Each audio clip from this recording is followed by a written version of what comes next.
नारायणाय परिपूर्णगुणार्णवाय विश्वोदयस्थितिलयो नियतिप्रदाय ज्ञानप्रदाय विबुधासुरसौख्यदुःखसत्कारणाय वितताय नमो नमस्ते।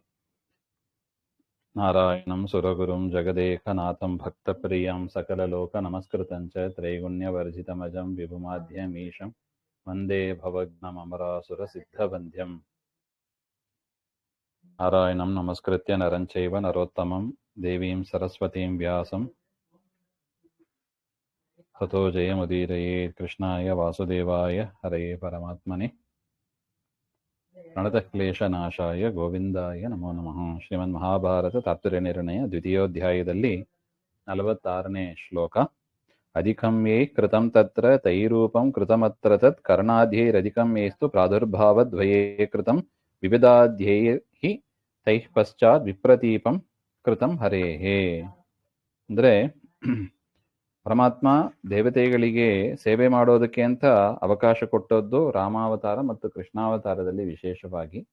ಅದರಿಂದ ರಾಮಾಯಣ ಕಾಲದಲ್ಲಿ ಯಾರು ತಮ್ಮ ಸೇವೆಯನ್ನ ಪೂರ್ಣ ಮಾಡಿಲ್ಲ, ಅವರು ಕೃಷ್ಣಾವತಾರದಲ್ಲಿ ಮಾಡಿದರು ಹಾಗೆ ಅಂತ ಭೀಭತ್ಸು ಅಂದ್ರೆ ಅರ್ಜುನನ ಉದಾಹರಣೆಯಾಗಿ ಕೊಟ್ರು. ವಾಲಿಯಾಗಿ ಸಂಪೂರ್ಣ ಸೇವೆ ಮಾಡ್ಲಿಕ್ಕಾಗಿಲ್ಲ, ಯಥಾಯೋಗ್ಯ ಸೇವೆ ಮಾಡ್ಲಿಕ್ಕಾಗ್ಲಿಲ್ಲ ರಾಮಾಯಣ ಕಾಲದಲ್ಲಿ. ಪರಮಾತ್ಮ ಕೃಷ್ಣನಾಗಿ ಬಂದಾಗ ಅರ್ಜುನನಾಗಿ ಸಂಪೂರ್ಣ ಸೇವೆಯನ್ನ ಮಾಡಿದರು ಹಾಗೆ ಅಂತ. ಇನ್ನು ಅಧಿಕಂ ಯೈ ಕೃತಂ ತತ್ರ ತೈರೂಣಂ ಕೃತಮತ್ರ ತತ್ ಅಂತ ಇರಬೇಕು. ತೈರೂಣಂ ಅಂತ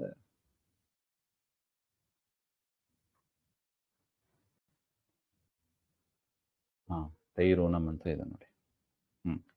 ಅಂದ್ರೆ ಯಾರು ರಾಮಾಯಣ ಕಾಲದಲ್ಲಿ ಅಧಿಕ ಸೇವೆಯನ್ನ ಮಾಡಿದ್ರು, ಅಂದ್ರೆ ಎಷ್ಟು ಯೋಗ್ಯತೆ ಇದೆಯೋ ಅಷ್ಟು ಮಾಡಬೇಕು, ಯೋಗ್ಯತೆಯನ್ನು ಮೀರಿ ಯಾರು ಸೇವೆ ಮಾಡಿದ್ರು ತೈಹಿ ಊನಂ ಕೃತ ಮಾತ್ರ, ಕೃಷ್ಣಾವತಾರದಲ್ಲಿ ಅವರು ಕಡಿಮೆ ಮಾಡಿದರು ಹಾಗೆ ಅಂತ. ಕರ್ಣಾದ್ಯೈಹಿ ಅಧಿಕಂ ಯೇಸು ಪ್ರಾದುರ್ಭಾವ ದ್ವಯೇ ಕೃತಂ. ಇನ್ನು ಕರ್ಣ ಮುಂತಾದವರು ಎರಡರಲ್ಲೂ ಕೂಡ ಹೆಚ್ಚು ಸೇವೆಯನ್ನ ಮಾಡಿದ್ರು ಅಂತ ಹೇಳ್ತಾರೆ.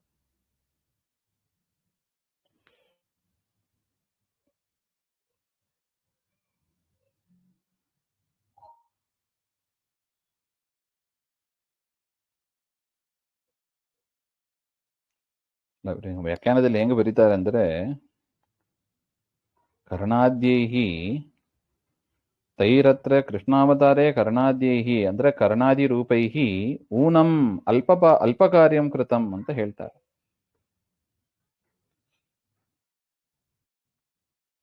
ಅಂದ್ರೆ ರಾಮಾವತಾರದಲ್ಲಿ ಸುಗ್ರೀವಾದ್ಯೈಹಿ ಅಧಿಕಂ ರಾಮಕಾರ್ಯಂ ಕೃತಂ. ಸುಗ್ರೀವ ಮುಂತಾದವರೆಲ್ಲ ರಾಮಾಯಣ ಕಾಲದಲ್ಲಿ ಅಧಿಕ ಸೇವೆ ಮಾಡಿಬಿಟ್ಟಿದ್ದಾರೆ. ಕೃಷ್ಣಾವತಾರದಲ್ಲಿ ಕರ್ಣಾದಿಗಳು ಅಲ್ಪ ಸೇವೆಯನ್ನ ಮಾಡಿದ್ದಾರೆ ಹಾಗೆ ಅಂತ. ಪ್ರಾದುರ್ಭಾವ ದ್ವಯೇ ಅವತಾರ ದ್ವಯೇ ವಿವಿಧಾದ್ಯೈಹಿ ಅಂದ್ರೆ ನಕುಲ ಸಹದೇವ ಅವರೇ ಮೈಂದ ವಿವಿಧರು ಅಂತ ರಾಮಾಯಣ ಕಾಲದಲ್ಲಿ ಅಶ್ವಿನಿ ದೇವತೆಗಳು. ರಾಮಾಯಣ ಕಾಲದಲ್ಲಿ ಮೈಂದ ವಿವಿಧರು ಅಂತ ಕಪಿಯಾಗಿ ಅಶ್ವಿನಿ ದೇವತೆಗಳು ಸೇವೆಯನ್ನು ಮಾಡಿದ್ರು. ಮಹಾಭಾರತದಲ್ಲಿ ನಕುಲ ಸಹದೇವರಾಗಿ ಕೃಷ್ಣನ ಸೇವೆಯನ್ನು ಮಾಡಿದ್ರು. ಅದರಿಂದ ಅಧಿಕಂ ಕಾರ್ಯಂ ಕೃತಂ, ಅಧಿಕ ಸೇವೆಯನ್ನು ಮಾಡಿಬಿಟ್ಟಿದ್ದಾರೆ ಇಬ್ಬರೂ ಕೂಡ.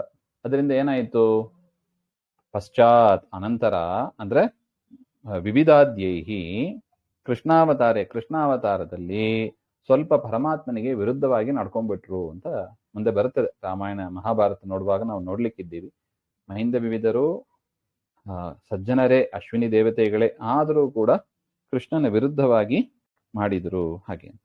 ಈ ರೀತಿಯಾಗಿ ಪರಮಾತ್ಮ ಅಲ್ಲಿಗೆ ಬ್ಯಾಲೆನ್ಸ್ ಮಾಡಿಬಿಡ್ತಾನೆ ಹಾಗೆ ಅಂತ. ಕಡಿಮೆ ಮಾಡಿದವರಿಗೆ ಜಾಸ್ತಿ ಮಾಡ್ಲಿಕ್ಕೆ ಅವಕಾಶ ಅರ್ಜುನನಂತೆ, ಜಾಸ್ತಿ ಮಾಡಿದವರಿಗೆ ಕಡಿಮೆಯಾಗುವಂತೆ ಮಾಡ್ತಾನೆ ಕರ್ಣನಂತೆ. ಇನ್ನು ಎರಡರಲ್ಲೂ ಕೂಡ ಜಾಸ್ತಿ ಮಾಡಿದವರು ಮೈಬಿದರು ಅಂದ್ರೆ ಅಶ್ವಿನಿ ದೇವತೆಗಳು, ಅವರನ್ನ ಕೃಷ್ಣ ಅವತಾರದಲ್ಲಿ ನಕುಲ ಸಹದೇವ ಬಿಟ್ಟು ಮತ್ತೆ ಮೈಂದ ವಿವಿಧರಾಗಿ ಅವರು ಇರ್ತಾರೆ, ಅವರನ್ನ ಪರಮಾತ್ಮನ ವಿರುದ್ಧವಾಗಿ ಮಾಡಿಸಿ ಅಲ್ಲಿಗೆ ಬ್ಯಾಲೆನ್ಸ್ ಮಾಡಿಬಿಡ್ತಾನೆ ಹಾಗೆ ಅಂತ.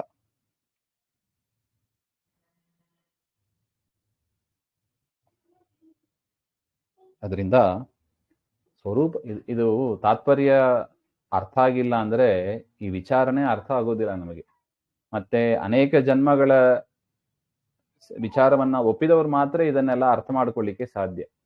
ಒಂದೇ ಜನ್ಮ, ಅನೇಕ ಜನ್ಮಗಳು ಅಂತ ಜೀವರಿಗೆ ಇರೋದೇ ಇಲ್ಲ, ಪೂರ್ವ ಜನ್ಮ ಎಂಬ ಕಾನ್ಸೆಪ್ಟೇ ಇಲ್ಲ. ಹಾಗೆಂತೆಲ್ಲ ಬಂದ್ರೆ ಇದೆಲ್ಲ ಬರೀ ಗೊಂದಲಮಯ.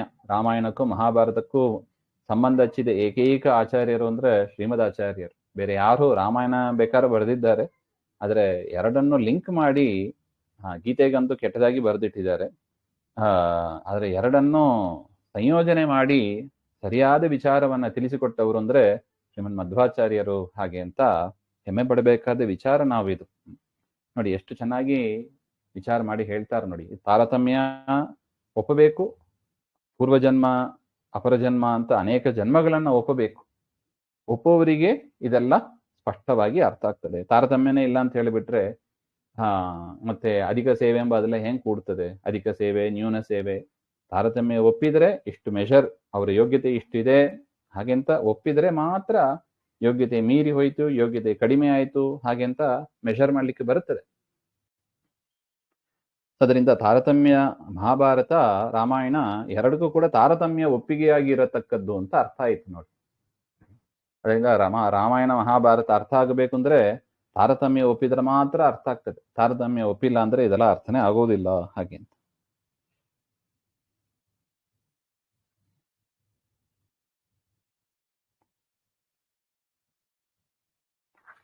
ಇನ್ನು ಪ್ರಾದುರ್ಭಾವದ್ವಯೇ ಹ್ಯಸ್ಮಿನ್ ಸರ್ವೇಷಾಂ ನಿರ್ಣಯಃ ಕೃತಃ ನೈತಯೋರ್ ಅಕೃತಂ ಕಿಂಚಿತ್ ಶುಭಂ ವಾ ಯದಿ ವಾ ಶುಭಂ ಅನ್ಯತ್ರ ಪೂರ್ಯತೆ ಕ್ವಾಪಿ ತಸ್ಮಾದತ್ರೈವ ನಿರ್ಣಯಃ. ಪ್ರಾದುರ್ಭವ ದ್ವಯೋ ಪಕ್ಷೆ ಯತಃ ಸರ್ವೇಷಾಂ ಬ್ರಹ್ಮಾದೀನಾಂ ಸ್ವರೂಪ ನಿರ್ಣಯಃ ಕೃತಃ. ಈ ಎರಡು ರೂಪದಲ್ಲಿ ಮಾತ್ರ, ಅಂದ್ರೆ ರಾಮಾವತಾರ ಕೃಷ್ಣಾವತಾರದಲ್ಲಿ ಮಾತ್ರ ಸ್ವರೂಪ ನಿರ್ಣಯ ಮಾಡ್ಲಿಕ್ಕೆ ಆಗ್ತದೆ.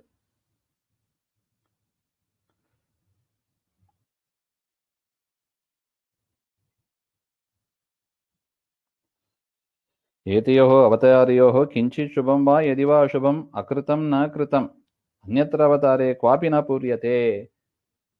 ಕಡಿಮೆ ಮಾಡಿದವರು ರಾಮಾಯಣದಲ್ಲಿ ಕಡಿಮೆ ಮಾಡಿದವರು ಕೃಷ್ಣಾವತಾರದಲ್ಲಿ ಹೆಚ್ಚು ಮಾಡುತ್ತಾರೆ. ರಾಮಾಯಣದಲ್ಲಿ ಹೆಚ್ಚು ಮಾಡಿದವರು ಕೃಷ್ಣಾವತಾರದಲ್ಲಿ ಕಡಿಮೆ ಮಾಡಿ ಬ್ಯಾಲೆನ್ಸ್ ಮಾಡಿಕೊಂಡ್ರು. ಹಾಗೆ ಅಂತ ಯಾಕೆ ಇದು ಎರಡು ಅವತಾರದಲ್ಲಿಯೇ ಹೇಳಬೇಕು? ಹಾಗೆ ಅಂದ್ರೆ ಅದು ಹಂಗೆ ಆದದ್ದು. ಅನ್ಯತ್ರ ಅವತಾರೇ ಕ್ವಾಪಿ ನ ಪೂರ್ಯತೆ.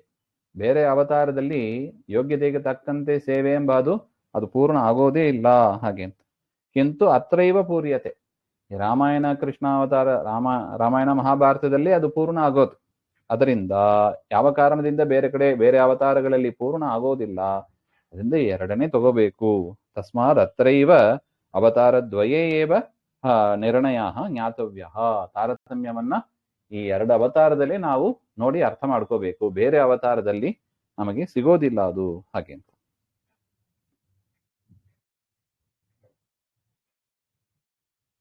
ಬೇರೆ ಅವತಾರಗಳಲ್ಲಿ ಸೇವೆ ಆಗಿದೆ, ಆದರೆ ಸೇವೆ ಇಲ್ಲ ಅಂತ ಇಲ್ಲ. ಅದರ ಪೂರ್ಣವಾಗಿ ರಾಮಾಯಣ ಮಹಾಭಾರತದಲ್ಲಿ ಆದಷ್ಟು ಪೂರ್ಣ ಆಗೋದಿಲ್ಲ ಅಂತ ಅದರ ಅಭಿಪ್ರಾಯ.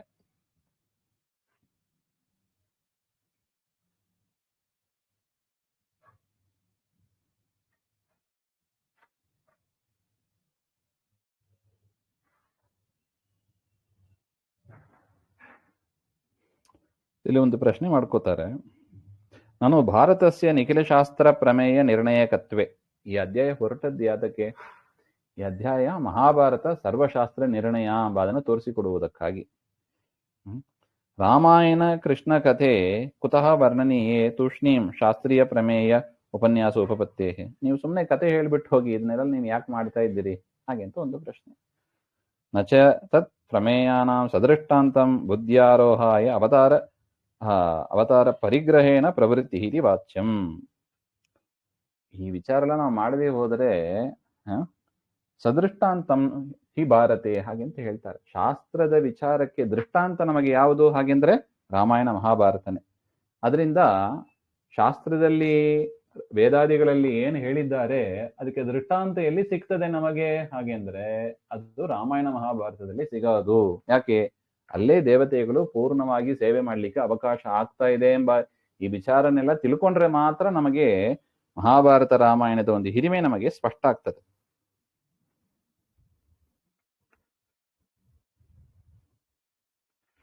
ಹಾಗಾದ್ರೆ ಮತ್ಸ್ಯಾದಿ ಅವತಾರಗಳನ್ನು ಕೂಡ ತೆಕ್ಕಬಹುದಲ್ಲ ಹಾಗೆ ಅಂತ ಹೇಳಿದ್ರೆ ಪ್ರಾದುರ್ಭಾವ ದ್ವಯೇ ಇಲ್ಲ, ಮತ್ಸ್ಯಾದಿ ಅವತಾರಗಳನ್ನು ಕೂಡ ತೆಗೆದುಕೊಳ್ಳಿಕ್ಕೆ ಬರೋದಿಲ್ಲ. ದೇವತೆಗಳ ಸೇವೆಗೆ ಅನುಕೂಲ ಮಾಡಿಕೊಟ್ಟದ್ದು ಪರಮಾತ್ಮ ವಿಶೇಷವಾಗಿ ಯಥಾಯೋಗ್ಯವಾಗಿ ಸೇವೆಗೆ ಅವಕಾಶ ಮಾಡಿದ್ದು ರಾಮಕೃಷ್ಣ ಅವತಾರದಲ್ಲಿ ಮಾತ್ರ. ಹಾಗೆ ಪಶ್ಚಾತ್ತನತ್ವಾತ್ ಕೃಷ್ಣಸ್ಯ ವೈಶೇಷ್ಯ ತತ್ರ ನಿರ್ಣಯಃ ಪ್ರಾದುರ್ಭಾವಂ ಇಮಂ ಯಸ್ಮಾ ಗೃಹೀತ್ವಾ ಭಾರತಂ ಕೃತಂ. ಕೃಷ್ಣಸ್ಯ ಪಶ್ಚಾತ್ತನತ್ವಾತ್, ಈ ಎರಡರಲ್ಲಿ ಯಾವುದು ಹಾಗೆ ಅಂತ ಹೇಳಿದ್ರೆ ವಿಶೇಷವಾಗಿ ಕೃಷ್ಣಾವತಾರದಲ್ಲಿ ಅಂತ ಹೇಳ್ತಾರೆ. ರಾಮಾಯಣದಲ್ಲೂ ಸಿಕ್ಕಿದೆ, ಅದರಲ್ಲೂ ಕೂಡ ರಾಮಾಯಣ ಮತ್ತು ಕೃಷ್ಣಾವತಾರದಲ್ಲಿ ಎರಡರಲ್ಲಿ ಯಾವುದು ಅಂತ ಸ್ವಲ್ಪ ಇನ್ನು ಒಳಗೆ ವಿಚಾರ ಮಾಡಿದ್ರೆ ಮೈನ್ಯೂಟ್ ವಿಚಾರ ಅಂತ ಹೇಳ್ತಾರೆ. ಮೈನ್ಯೂಟ್ ಆಗಿ ವಿಚಾರ ಮಾಡಿದ ಕೃಷ್ಣಾವತಾರದಲ್ಲೇ ಪಶ್ಚಾತ್ತನತ್ವಾತ್ ಕೃಷ್ಣಸ್ಯ ವೈಶೇಷ್ಯ, ಅದರಿಂದ ಕೃಷ್ಣಾವತಾರದಲ್ಲೇ ಇನ್ನು ವಿಶೇಷವಾಗಿ ದೇವತೆಗಳಿಗೆ ಅವಕಾಶ ಸಿಕ್ತು ಹಾಗೆ ಅಂತ.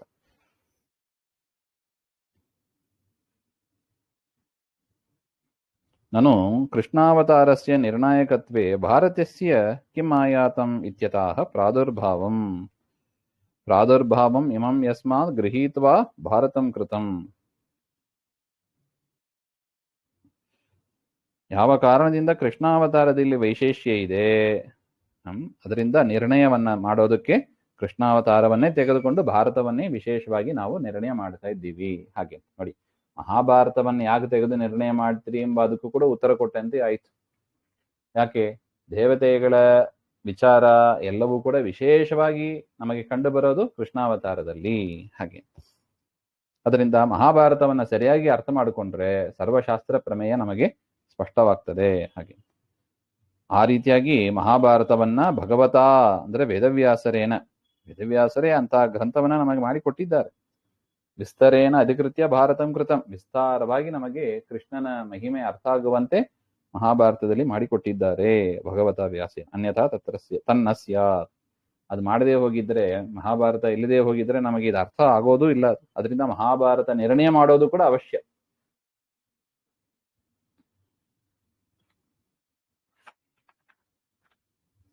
ಉಕ್ತ ರಾಮಕಥಾ ಯಸ್ಮಿನ್ ಮಾರ್ಕಂಡೇಯ ಸಮಾಖ್ಯಯ ತಸ್ಮಾದ್ ಭಾರತೇನೋಕ್ತಂ ತದ್ಧಿ ನೈವಾಸ್ತಿ ಕುತ್ರಚಿತ್. ನಾನು ಸರ್ವಾರ್ಥ ನಿರ್ಣಾಯಕತ್ವೇ ಸರ್ವಶಾಸ್ತ್ರ ಉತ್ತಮತ್ವಂ ಶ್ರೀ ಮಹಾಭಾರತಸ್ಯ ನೋಪಪದ್ಯತೆ. ಅಲ್ಲ, ನೀವು ಹೇಳತಕ್ಕದ್ದು ಸರಿಯಲ್ಲ. ಅಂದ್ರೆ ಎಲ್ಲಾ ಶಾಸ್ತ್ರಗಳ ನಿರ್ಣಯವನ್ನ ಮಹಾಭಾರತಕ್ಕೆ ಅನುಗುಣವಾಗಿ ಹೇಳ್ತೀವಿ. ಹಾಗೆಂದ್ರೆ ಎಲ್ಲಾ ಶಾಸ್ತ್ರದ ವಿಚಾರ ಮಹಾಭಾರತದಲ್ಲಿ ಬಂದಿರಬೇಕು. ಆದರೆ ಹಾಗಿಲ್ಲ ನೋಡಿ, ರಾಮಾಯಣ ಬಂದೇ ಇಲ್ಲ. ರಾಮಾಯಣ ಇರೋದು ಎಲ್ಲಿ? ನಮಗ್ ಗೊತ್ತಿದ್ದು ವಾಲ್ಮೀಕಿ ರಾಮಾಯಣದಲ್ಲಿ ಇದೆ, ಅಥವಾ ಮೂಲ ರಾಮಾಯಣ ಅಂತ ಆಚಾರ್ಯರು ಹೇಳಿದ್ದಾರೆ. ಅದು ಬಿಟ್ಟು ಇನ್ನು ಎಲ್ಲಿದೆ ಹಾಗೆಂದ್ರೆ ಅದಕ್ಕೆ ಆಚಾರ್ಯರು ಹೇಳ್ತಾ ಇದ್ದಾರೆ, ಆ ರೀತಿಯಾಗಿ ನೀವು ಪ್ರಶ್ನೆ ಮಾಡ್ಲಿಕ್ಕೆ ಬರೋದಿಲ್ಲ. ಯಾಕೆ ಹಾಗೆಂದ್ರೆ ಉಕ್ತ ರಾಮಕಥಾಪ್ಯಸ್ಮಿನ್ ಮಾರ್ಕಂಡೇಯ ಸಮಾಖ್ಯಾದಲ್ಲಿ ಅಂದ್ರೆ ಮಾರ್ಕಂಡೇಯರು ಯುಧಿಷ್ಠಿರ ಸಂವಾದದಲ್ಲಿ ಆರಣ್ಯಕ ಪರ್ವಣಿ ಅಂತ ಬರೀತಾರೆ. ಆರಣ್ಯಕ ಪರ್ವತದಲ್ಲಿ ಅಂದ್ರೆ ಪಾಂಡವರು ವನವಾಸದಲ್ಲಿ ಇರುವಾಗ ಮಾರ್ಕಂಡೇಯ ಋಷಿಗಳು ಅಲ್ಲಿ ಬರ್ತಾರಂತೆ. ಬಂದು ಧರ್ಮರಾಜ ಪ್ರಶ್ನೆ ಮಾಡ್ತಾನೆ, ಇದು ಏನು ಸ್ವಾಮಿ ಕಾಡಿಗೆ ಬಂದು ಕೂತೆ, ನಂತರ ಯಾರಾದಿದ್ದಾರೆ ಆ ಕಾಡಿಗೆ ಬಂದು ತೊಂದರೆಗೆ ಒಳಗಾದವರು, ಹಾಗಂತ ಕಷ್ಟಪಟ್ಟವರು ಯಾರಿದ್ದಾರೆ ಹಾಗೆ ಅಂತ. ಪರಮಾತ್ಮ ಮಾರ್ಕಂಡೇಯರು ಹೇಳ್ತಾರೆ, ಹಂಗೆ ಯೋಚನೆ ಮಾಡಬೇಡ, ನೋಡಿ ರಾಮ ಇದ್ದ ನೋಡು, ರಾಮನು ವನವಾಸ ಮಾಡಿ ತೋರಿಸಿದ್ದಾನೆ ಹಾಗೆ ಅಂತ. ನೋಡಿ, ಪರಮಾತ್ಮನ ರಾಮಾಯಣದಲ್ಲಿ ಮಾಡಿದ ಶಿಕ್ಷೆ ದೇವತೆಗಳಿಗೆ ಹೇಗೆ ಉಪಯುಕ್ತವಾಗ್ತದೆ ನೋಡಿ. ದೊಡ್ಡವರ ಚರಿತ್ರೆ ಅದು ಅದ್ಭುತವಾದದ್ದು. ರಾಮ ತಾನು ಮಾಡಿ ತೋರಿಸಿದ ವನವಾಸದಲ್ಲಿ ಹೇಗೆ ಇರಬೇಕು ಹಾಗೆಂಬ. ಯಾಕೆ ಮುಂದೆ ಪಾಂಡವರಿಗೆ ಅದೊಂದು ಶಿಕ್ಷಣೆ ಆಗ್ತದೆ ಹಾಗೆ ಅಂತ ಮಾರ್ಕಂಡೇಯರು ಅದನ್ನ ಹಿಡಿದು ಹೇಳ್ತಾರೆ. ರಾಮಕಥಾ ಉಕ್ತ ತಸ್ಮಾತ್ ಅವತಾರ ದ್ವಯಾಪೇಕ್ಷೆಯ ಇತಿ ಜ್ಞಾಯತೆ. ಅದರಿಂದ ಮಹಾಭಾರತದಲ್ಲಿ ರಾಮಾಯಣ ಇಲ್ಲ ಅಂತ ಹೇಳಬೇಡಿ. ಮಾರ್ಕಂಡೇಯರು ಯುಧಿಷ್ಠಿರನಿಗೆ ಅರಣ್ಯ ಪರ್ವತದಲ್ಲಿ ಹೇಳಿದ್ದಾರೆ ಹಾಗೆ ಅಂತ. ಅದರಿಂದ ಭಾರತೆ ಯತ್ ಪ್ರಮೇಯಂ ನೋಕ್ತಂ ತತ್ ಪ್ರಮೇಯಂ ಕುತ್ರಚಿತ್ ಗ್ರಂಥಾಂತರೇ ನೈವಾಸ್ತಿ. ಭಾರತ ಸರ್ವಶಾಸ್ತ್ರ ನಿರ್ಣಯ ಅಂದ್ರೆ ಎಲ್ಲಾ ಶಾಸ್ತ್ರ ಬಂದಿರಬೇಕಲ್ಲ. ಹಾಗೆಂದ್ರೆ ಒಂದು ಮಾತು ತಿಳ್ಕೊಳ್ಳಿ, ಮಹಾಭಾರತದಲ್ಲಿ ಇಲ್ಲ ಅಂದ್ರೆ ಅದು ಎಲ್ಲೂ ಇರ್ಲಿಕ್ಕೆ ಸಾಧ್ಯ ಇಲ್ಲ. ಯದಿಹಾಸ್ತಿ ತದನ್ಯತ್ರ ಎನ್ನೇ ಹಾಸ್ತಿ ನ ಕುತ್ರಚಿತ್ ಹಾಗೆಂತ ಮಹಾಭಾರತದ ವಾಕ್ಯವೇ ಇದೆ. ಅತ್ರ ಭಾರತೆ ಉಕ್ತ ಪ್ರಮೇಯಂ ಸರ್ವಶಾಸ್ತ್ರೇಷು ನ ಸಮ್ಯಕ್ ಉದಾಹೃತಂ ಹಿ ಯಸ್ಮಾತ್ ತಸ್ಮಾತ್ ಸರ್ವಶಾಸ್ತ್ರ ಉತ್ತಮಂ ಭಾರತಂ ವೇದಾನುಕ್ತಾರ್ಥ ಭೂಷಿತಂ ಇತ್ಯಾದಿ ವಚನಾದಿತ್ಯರ್ಥಃ. ಅದರಿಂದ ಆ ರೀತಿಯಾಗಿ ಹೇಳಿಲ್ಲ, ಸರ್ವಶಾಸ್ತ್ರ ಪ್ರಮೇಯ ಮಹಾಭಾರತದಲ್ಲಿ ಇಲ್ಲ ಅಂತ ನೀವು ಹೇಳಬೇಡಿ. ನೋಡಿ, ಅದಕ್ಕೆ ಪ್ರಮಾಣ ಕೊಟ್ಟರು. ಸರ್ವಶಾಸ್ತ್ರ ಉತ್ತಮಂ ಭಾರತಂ, ಎಲ್ಲಾ ಶಾಸ್ತ್ರಗಳಲ್ಲೂ ಉತ್ತಮವಾದದ್ದು ಮಹಾಭಾರತ. ವೇದ ಅನುಕ್ತಾರ್ಥ ಭೂಷಿತಂ, ವೇದದಲ್ಲಿ ಎಷ್ಟು ದೊಡ್ಡ ಗ್ರಂಥ ವೇದ, ಆ ವೇದದಲ್ಲಿ ಇಲ್ಲದೇ ಇರುವ ಕೆಲವು ವಿಚಾರಗಳನ್ನು ಕೂಡ ವೇದವ್ಯಾಸರು ಆ ಮಹಾಭಾರತದಲ್ಲಿ ತುಂಬಿಸಿಟ್ಟಿದ್ದಾರೆ. ಅದರಿಂದ ವೇದಕ್ಕಿಂತಲೂ ಕೂಡ ಇದು ಶ್ರೇಷ್ಠವಾದದ್ದು ಅಂತ ತಿಳಿಯಿರಿ. ಹಾಗೆ ಅತ್ರೋಕ್ತಂ ಸರ್ವಶಾಸ್ತ್ರೇಷು ನಹಿ ಸಮ್ಯಗ್ ಉದಾಹೃತಂ ಇತ್ಯಾದಿ ಕಥಿತಂ ಸರ್ವಂ ಬ್ರಹ್ಮಾಂಡೇ ಹರಿನಾ ಸ್ವಯಂ. ಈ ರೀತಿಯಾಗಿ ಏವಮುಕ್ತಂ ಸರ್ವಶಾಸ್ತ್ರ ಉತ್ತಮತ್ವಂ ಭಾರತಸ್ಯ ನ ಸ್ವಕಪೋಲ ಕಲ್ಪಿತಂ. ಇದೇನೋ ಆಚಾರ್ಯರಿಗೆ ತಲೆಗೆ ಬಂದ ವಿಚಾರ ಇದು, ಮಹಾಭಾರತ ಎಲ್ಲಾ ಶಾಸ್ತ್ರಕ್ಕಿಂತಲೂ ಉತ್ತಮ ಅಂತ ನೀವೇ ಕಲ್ಪನೆ ಮಾಡ್ಕೊಂಡು ಏನೋ ಹೇಳ್ತೀರಿ ಅಂತ ಆಚಾರ್ಯರನ್ನ ನೀವು ಬೈಯಕ್ ಹೋಗಬೇಡಿ ಅಂತ ಆಚಾರ್ಯರೇ. ಯಾಕೆ? ಅದಕ್ಕೆ ಬ್ರಹ್ಮಾಂಡ ಪುರಾಣದ ವಾಕ್ಯ ಇದು, ವೇದವ್ಯಾಸರೇ ರಚನೆ ಮಾಡಿದ್ದು, ಇದೆಲ್ಲ ವೇದವ್ಯಾಸರಿಗೆ ಸಮ್ಮತವಾದದ್ದು. ನೋಡಿ, ಒಂದು ವಿಷಯ ನಿರ್ಣಯ ಮಾಡಬೇಕು ಅಂದ್ರೆ ಆ ವಿಚಾರ ವೇದವ್ಯಾಸರಿಗೆ ಸಮ್ಮತವಾಗಿ ಇದೆಯೋ ಅಲ್ಲವೋ ಅಂತ ನೋಡಿ ನಾವು ತೀರ್ಮಾನ ಮಾಡಬೇಕು. ವೇದವ್ಯಾಸರಿಗೆ ಸಮ್ಮತವಾಗಿದ್ರೆ ಹೌದು ಆ ವಿಚಾರ ಸರಿ ಅಂತ ಅರ್ಥ. ಯಾಕೆ ವೇದವ್ಯಾಸನ ಯಾಕೆ ಮಾನದಂಡವಾಗಿ ತೆಗೆದುಕೊಂಡಿದ್ರಿ ಹಾಗೆ ಅಂತ ಹೇಳಿದ್ರೆ, ನೋಡಿ, ದ್ವಾಪರ ಯುಗದ ಕೊನೆಯಲ್ಲಿ ಎಲ್ಲರಿಗೂ ಕೂಡ ತತ್ವಜ್ಞಾನವನ್ನು ಕೊಟ್ಟದ್ದು ಯಾರು? ವೇದವ್ಯಾಸರೇ. ಅದರಿಂದ ಯಾವುದೇ ಮತಸ್ಥರಾಗಿರ್ಲಿ ವೇದವ್ಯಾಸರನ್ನ ಪಕ್ಕಕ್ಕಿಡೋದಿಲ್ಲ. ನೋಡಿ, ಅನೇಕ ಮತಾಚಾರ್ಯರಿದೆ, ಎಲ್ಲರೂ ಬ್ರಹ್ಮಸೂತ್ರ, ಭಗವದ್ಗೀತೆ, ಉಪನಿಷತ್ತುಗಳು ಅಂತ ಎಲ್ಲ ಕೂಡ ವೇದವ್ಯಾಸರು ಕೊಟ್ಟದ್ದೇ, ಉಪದೇಶ ಮಾಡಿದ್ದೆ. ಕೆಲವುದನ್ನ ಹಾಗೆ ಕೊಟ್ಟರು, ಕೆಲವುದ ರಚನೆ ಮಾಡಿ ನಮಗೆ ಕೊಟ್ಟಿದ್ದಾರೆ ಹಾಗೆ ಅಂತ. ಅದರಿಂದ ನಾವೇನೇ ನಿರ್ಣಯ ಮಾಡಬೇಕು ಅಂದ್ರೂ ಕೂಡ ವೇದವ್ಯಾಸರ ಪಾಯಿಂಟ್ ಆಫ್ ವ್ಯೂ ಏನು ಈ ವಿಚಾರದಲ್ಲಿ ಹಾಗೆ ಅಂತ ನೋಡಿ, ವೇದವ್ಯಾಸರ ವಚನಗಳು ಇದ್ರೆ ಅದನ್ನ ನಾವು ಒಪ್ಕೋಬೇಕು ಹಾಗೆ ಅಂತ. ಅದಕ್ಕೆ ಆಚಾರ್ಯರು ಬ್ರಹ್ಮಾಂಡ ಪುರಾಣದಲ್ಲಿ ವೇದವ್ಯಾಸರ ಮಾತು ಇದು, ಮಹಾಭಾರತ ಸರ್ವಶಾಸ್ತ್ರಗಳಲ್ಲಿ ಉತ್ತಮವಾದದ್ದು ಹಾಗೆಂಬುದನ್ನ ಬ್ರಹ್ಮಾಂಡ ಪುರಾಣದ ವಾಕ್ಯದಲ್ಲಿ ಆಧಾರದಲ್ಲಿ ಹೇಳ್ತೀವಿ. ಹರಿಣಾ ಸ್ವಯಮೇವ ಕಥಿತಂ ಅಂತ ಹೇಳ್ತಾರೆ. ಇತ್ಯಾದಿ ಕಥಿತಂ ಸರ್ವಂ ಬ್ರಹ್ಮಾಂಡೇ ಹರಿಣಾ ಸ್ವಯಂ. ಇಲ್ಲಿ ಹರಿ ಅಂದ್ರೆ ವೇದವ್ಯಾಸರು ಅಂತ ಅರ್ಥ. ಹರಿಣಾ ವ್ಯಾಸೇನ ಬ್ರಹ್ಮಾಂಡ ಪುರಾಣೆ ಇತ್ಯಾದಿ ಭಾರತಸ್ಯ ಉತ್ತಮತ್ವಾದಿಕಂ ಸರ್ವೈಹಿ ಕಥಿತಂ. ಇದೆಲ್ಲ ವಿಚಾರವೂ ಕೂಡ ಬ್ರಹ್ಮಾಂಡ ಪುರಾಣದಲ್ಲಿ ಬಂದಿದೆ. ಅತಃ ಭಾರತಸ್ಯ ಸರ್ವನಿರ್ಣಯಾತ್ಮಕತ್ವ ಉತ್ತಮತ್ವಂ. ಯಾವ ಕಾರಣದಿಂದ ಮಹಾಭಾರತ ಸರ್ವ ನಿರ್ಣಯ, ಎಲ್ಲಾ ಶಾಸ್ತ್ರಗಳ ನಿರ್ಣಯ ಮಾಡಬೇಕಂದ್ರೆ ಮಹಾಭಾರತವನ್ನು ನೋಡಿಯೇ ಮಾಡಬೇಕು. ಮಹಾಭಾರತಕ್ಕೆ ವಿರುದ್ಧವಾಗಿ ಯಾವ ಶಾಸ್ತ್ರದ ನಿರ್ಣಯವನ್ನು ಕೂಡ ಮಾಡಬಾರದು ಹಾಗೆ ಅಂತ. ಅದರಿಂದ ಮಹಾಭಾರತಕ್ಕೆ ಉತ್ತಮತ್ವ ಬಂತು. ಮಹಾಭಾರತ ಸರ್ವಶಾಸ್ತ್ರ ಉತ್ತಮ ಗ್ರಂಥ ಅಂತ ಪ್ರಸಿದ್ಧಿ ಇದೆ ಹಾಗೆ. ಮುಂದಿನ ವಿಚಾರ ಮತ್ತೆ ನೋಡೋಣ. ಶ್ರೀಮಧ್ವಾಂತರ್ಗತ ಶ್ರೀಕೃಷ್ಣ ಅರ್ಪಣಮಸ್ತು. ಶ್ರೀ ಹರಯೇ ನಮಃ.